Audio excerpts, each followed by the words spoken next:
معزز ناظرین کرام، السلام علیکم ورحمۃ اللہ وبرکاتہ۔ آپ نے بارہا علماء کرام کی زبانی حضرت سلطان صلاح الدین ایوبی کے بارے میں بارہا سنا ہوگا۔ یہ وہ نام ہے جو کہ مسلمانوں کے ہر بچے کی زبان پر اس نام کو ہونا چاہیے۔ کس طرح سے دین اسلام کی آپ نے خدمت کی اور کس طرح سے اسلام کے سپہ سالار آپ بنے ہوئے تھے، آئیے ان کے بارے میں جانتے ہیں۔ حضرت سلطان صلاح الدین ایوبی، جن کا پورا نام الناصر صلاح الدین بن یوسف اور ایوب تھا، یعنی پورا نام ان کا الناصر صلاح الدین یوسف بن ایوب تھا، جنہیں عام طور پر ہم لوگ سلطان صلاح الدین ایوبی کے نام سے جانتے ہیں۔ ایوبی سلطنت کے یہ بانی تھے۔ وہ نہ صرف تاریخ اسلام بلکہ تاریخ عالم کے مشہور ترین فاتحین اور حکمرانوں میں سے ایک ہیں، اور حضرت سلطان صلاح الدین عیسوی 1138 میں موجودہ عراق کے شہر تقریت میں پیدا ہوئے۔ ان کی زیر قیادت ایوبی سلطنت نے مصر، شام، یمن، عراق، حجاز اور دیار باکر پر حکومت کی۔ سلطان صلاح الدین ایوبی رحمۃ اللہ علیہ کو بہادری، فیاضی، حسن خلق، سخاوت اور بردباری کے باعث نہ صرف مسلمانوں بلکہ مسیحی بھی آپ کو عزت کی نگاہ سے دیکھتے تھے۔ صلاح الدین ایوبی نے اپنے کارناموں میں نور الدین زنگی پر بھی بازی لے گئے۔ ان میں جہاد کا جذبہ کوٹ کر بھرا ہوا تھا اور بیت المقدس کی فتح ان کی سب سے بڑی خواہش تھی۔ صلاح الدین کو فاتح بیت المقدس کہا جاتا ہے، جنہوں نے عیسوی 1187 میں یورپ کے متحدہ افواج کو عبرتناک شکست دے کر بیت المقدس ان سے آزاد کروا لیا تھا۔ صلاح الدین ایوبی، جو کہ عیسوی 1193 میں دمشق میں انتقال کر گئے، انہوں نے اپنی ذاتی دولت کا زیادہ تر حصہ اپنے رعایا کو دے دیا۔ وہ مسجد بنو امیہ سے متصل مقبرے میں مدفون ہیں۔ مسلم ثقافت کے لیے اپنی اہمیت کے ساتھ ساتھ صلاح الدین کو کرد، ترک اور عرب ثقافت میں نمایاں طور پر احترام کیا جاتا ہے۔ انہیں اکثر تاریخ کی سب سے مشہور کرد شخصیت کے طور پر بیان کیا جاتا ہے۔ اب آئیے حضرت سلطان صلاح الدین ایوبی کے دو اہم کارناموں کے بارے میں ہم نظر ڈالتے ہیں۔ کیا آپ کے اہم کارنامے رہے ہیں؟ فلم ہیرو صلاح الدین ایوبی کی زندگی کے چند حیرت انگیز پہلو پر ہم نظر ڈالتے ہیں۔ سلطان صلاح الدین ایوبی کا نام کسی تعارف کا محتاج تو نہیں ہے۔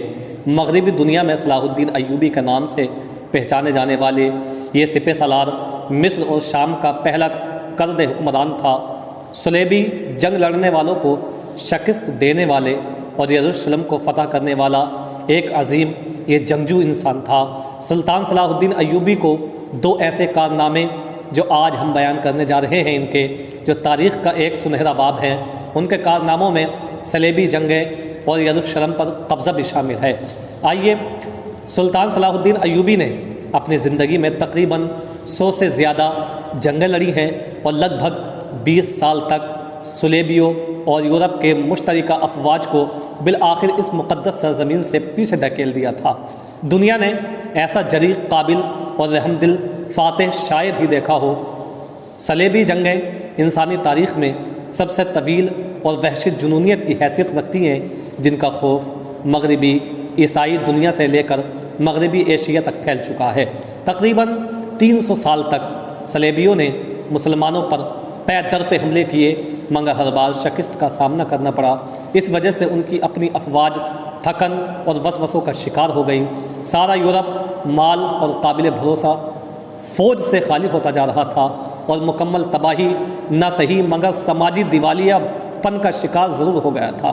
سینکڑوں فوجی جنگوں میں ختم ہو گئے، کئی دوسرے بھوک اور افلاس کا شکار ہو گئے۔ غرض یہ کہ ہر قسم کی آفات صلیبیوں کی تذلیل کا باعث بنتی گئیں۔ پیٹر نامی عیسائی مذہبی رہبر اور اس کے پیروکاروں نے اس بات کا عزم کر لیا کہ مسلمانوں کے ہاتھ سے یہ مقدس علاقے واپس لینے کے لیے ہر قسم کا حربہ استعمال کیا جائے گا۔ اس دور میں عیسائی فوجی سلیب کا نشان رکھتے تھے جو کہ گرجا گھر کی پناہ میں ہوتا تھا اور ہر قسم کے ٹیکس سے استثناء حاصل تھا، اور ساتھ ہی ہر قسم کے کارنامے ہر قسم کے کرنے کے لیے آزاد بھی تھے وہ۔ یہاں عظیم صلاح الدین کا ہم ایک مشہور واقعہ آپ کو بیان کرتے چلیں کہ صلاح الدین ایوبی نے 29 ستمبر 1182 کو دریائے اردن عبور کیا تاکہ کرک اور شوباک پر موجود فوجوں کو آڑے ہاتھ لے لیا جائے اور کافی فوجیوں کو قیدی بنا لیا۔ اس وقت وہ افواج جو کہ گائی آف لوزگنین کے ماتحت تھیں، انہوں نے سیپرویس کے علاقے سے ہٹا کر الفولہ بھیج دیا گیا۔ دوسری جانب صلاح الدین ایوبی نے 500 فوجیوں پر مشتمل ایک چھوٹا سا گروپ بھیجا جو ان فوجیوں کو ڈرا دھمکا سکے، اور خود عین جالوت کی جانب پیش قدمی شروع کر دی۔ صلیبی افواج اس وقت کی سب سے زیادہ بڑی اور طاقتور افواج میں شمار ہوتی تھی، مگر اس کے باوجود صلاح الدین کے لشکر نے ان کو شکست دی اور عین جالوت کے جانب بڑھنے لگے۔ ایوبی فوج نے زرین، فور بلیٹ اور تبور کی پہاڑی پر کئی حملے کیے۔ چیٹلن کے بادشاہ ریلانڈ نے مسلمان تاجروں اور حاجیوں کو دریائے احمر کے راستے پریشان کیا، اور یہ وہ راستہ تھا جو صلاح الدین ایوبی آمد و رفت کے لیے کھلا رکھنا چاہتے تھے۔ اس کے جواب میں حضرت سلطان صلاح الدین نے 30 چھوٹی کشتیوں پر مشتمل ایک بیڑا تیار کروایا اور سن 1182 میں بیروت پر حملہ کر دیا۔ رینالڈ نے شہر مکہ اور مدینے پر حملہ کرنے کی دھمکی دی اور جواب میں حاجیوں کے قافلوں کو لوٹا۔ سن 1187 میں حضرت سلطان صلاح الدین ایوبی نے یروشلم کا ایک بہت بڑا حصہ فتح کر لیا تھا۔ 4 جولائی 1147 کو ہیٹن کی جنگ میں اس کو لوزگنین کے علاوہ یروشلم کے بادشاہ اور تریپولی کے ریمینڈ سویم کی مشترکہ افواج کا سامنا کرنا پڑا۔ صرف اس جنگ کی بات کریں تو صلیبیوں کی فوج کو صلاح الدین کی فوج کی بہادری سے زبردست نقصان پہنچا۔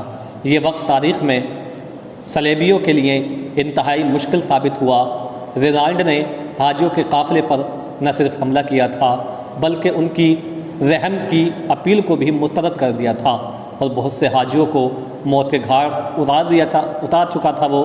اس کے علاوہ رینالڈ نے نبی اکرم صلی اللہ علیہ وآلہ وسلم کی شان میں گستاخی کا بھی ارتکاب ہوا تھا اس سے۔ اس وقت صلاح الدین ایوبی نے قسم کھائی کہ وہ خود رینالڈ کو اپنے ہاتھوں سے موت کے گھاٹ اتار دے گا۔ صلاح الدین ایوبی نے رینالڈ کو گرفتار کر کے قیدی بنایا اور حاجیوں کے قافلے پر حملہ کرنے کے جرم میں خود اس کا سر قلم کیا اور تاریخ میں سچے عاشق رسول ہونے کا ثبوت دیا۔ کوئی سچا مسلمان اور بہادر آج کے زمانے میں صلاح الدین جیسا کہاں دکھائی دیتا ہے۔ صلاح الدین ایک ایسا عظیم حکمران تھے جو کہ میدان جنگ میں قہر برپا کرنے والا ایک بہادر جنگجو نہیں بلکہ ایک نیک انسان بھی تھے، لیکن وہ ایک رحم دل انسان بھی تھے۔ صلاح الدین نماز پنجگانہ کے پابند تھے، نفل نماز عبادت گزار تھے۔ اس نے کبھی کوئی نماز نہ چھوڑی اور نہ قضا کی۔ یہ ایسا انسان تھا۔ اس کے ساتھ ہمیشہ ایک امام موجود ہوتا تھا، اور اگر کوئی امام نہ بھی ہو تو کسی عالم دین کے پیچھے یہ اپنی نماز ادا کر لیتے جو وہاں موجود ہوا کرتے تھے۔ صلاح الدین ایوبی نے ساری زندگی جو کچھ کمایا اس کا زیادہ تر حصہ صدقہ و خیرات میں خرچ کر دیا، اور کبھی وہ اتنی دولت جمع ہی نہ کر پائے کہ وہ زکوٰۃ ادا کرتے۔ صلاح الدین کی ایک بڑی خواہش تھی کہ وہ حج ادا کریں، لیکن وہ جہاد میں اس حد تک مصروف رہے کہ ان کے پاس اتنی رقم ہی جمع نہ ہو سکی کہ وہ حج کر سکے، اور اس کے بغیر ہی آپ کا انتقال ہو گیا۔ ایک عظیم حکمران بننے کے لیے ایک انسان کو ہمت والا، اصولوں کا پابند، مضبوط ارادوں والا، مگر انصاف کیا ہے اور رحم کرنے والا ہونا چاہیے۔ صلاح الدین ہر پیر اور جمعرات کو ایک اجلاس منعقد کرتے جس میں بیٹھ کر عوام کی فریاد اور تکالیف سنی جاتی تھی۔ اس محفل میں قانون دان، قاضی صاحبان اور عالم دین بھی شرکت کرتے تھے۔ صلاح الدین ایوبی نے اپنی زندگی میں کبھی کسی کی مدد کرنے میں کوتاہی نہیں برتی۔ سلطان صلاح الدین نے کبھی بھی کسی سے بد کلامی نہیں کی اور نہ ہی اپنی موجودگی میں کسی اور کو کرنے دی۔ اپنی پوری زندگی میں انہوں نے کبھی کوئی تلخ بات نہیں کی اور نہ ہی کبھی کسی مسلمان کے خلاف اپنے قلم کو استعمال کیا۔ وہ ایک وفادار اور رحم دل انسان تھے۔ جب بھی کوئی یتیم ان کے دروازے پر آیا، اس نے بہت شفقت سے ان کے سر پر ہاتھ رکھا اور ان کو ان کے والد کے مال سے حصہ بھی دیا۔ جب ابن شداد یہ لکھتے ہیں کہ جب انگریزوں کا بادشاہ شیر دل رچرڈ، جو صلاح الدین کا ازلی دشمن تھا، بیمار پڑا تو حضرت سلطان صلاح الدین نے اس کی طبیعت معلوم کی اور ساتھ ہی پھلوں کا تحفہ بھیجا۔ وہ سلیبی جو بھوک اور غربت کے ساتھ آئے ہوئے تھے، ایک دشمن کی یہ اعلیٰ ظرفی دیکھ کر دنگ رہ گئے۔ حضرت سلطان صلاح الدین ایوبی نے 57 سال کی عمر میں وفات پائی اور انتقال کے وقت ان کی جائیداد کی کل قیمت صرف 47 درہم اور 1 دینار تھی۔ تو دیکھا آپ نے کہ حضرت سلطان صلاح الدین ایوبی جو کہ ایک بہادر انسان تھے، یعنی آپ نے حکومت کی اور آپ ایک سپہ سالار رہے، لیکن اتنے پیسے بھی آپ کے پاس کبھی نہ ہو پائے کہ آپ صاحب نصاب ہو پاتے، صاحب استطاعت ہو پاتے، یا اتنے پیسے اکٹھا کر لیتے کہ آپ حج ادا کر لیتے یا آپ زکوٰۃ ادا کرنے والے ہو جاتے۔ یہ صرف ایک جذبہ جہاد تھا اللہ تبارک و تعالیٰ نے جو کہ آپ کو اپنی بارگاہ میں قبول فرمایا تھا۔ تو آج ہم حضرت سلطان صلاح الدین ایوبی کے بارے میں جب ان الفاظوں پر غور کرتے ہیں، آپ کی زندگی پر غور کرتے ہیں، تو ہمیں یہ احساس ہوتا ہے کہ ہم اپنی زندگی کو کہاں گزار رہے ہیں۔ ہم نے اپنے اسلاف کے طریقے پر چلنا ہی چھوڑ دیا ہے۔ جب ہم اپنے اسلاف کے طریقے پر چلنا شروع کر دیں گے تو انشاءاللہ یہ جو غیروں کی طاقتیں ہیں یہ ہمارے سامنے مادھم پڑتی ہوئی نظر آئیں گی۔ اب آپ دیکھیں کہ 57 مسلم کنٹری ہونے کے باوجود آج غیر مسلموں کا وہ کچھ نہیں کر پا رہی ہیں، لیکن ایک حضرت سلطان صلاح الدین ایوبی جو کہ واحد ایک سپہ سالار تھا جس نے پوری دنیا کے بدگمان لوگوں کو اپنے پیروں کے نیچے رکھ دیا تھا۔ دعا کرتا ہوں پروردگار کہ فلسطین کے مسلمانوں کی حفاظت فرمانا۔ اللہ تبارک و تعالیٰ کی بارگاہ میں دعا ہے کہ مولا فلسطین کے مسلمانوں پر اپنا خاص فضل و کرم عطا فرما اور ان کی غیب سے مدد عطا فرما۔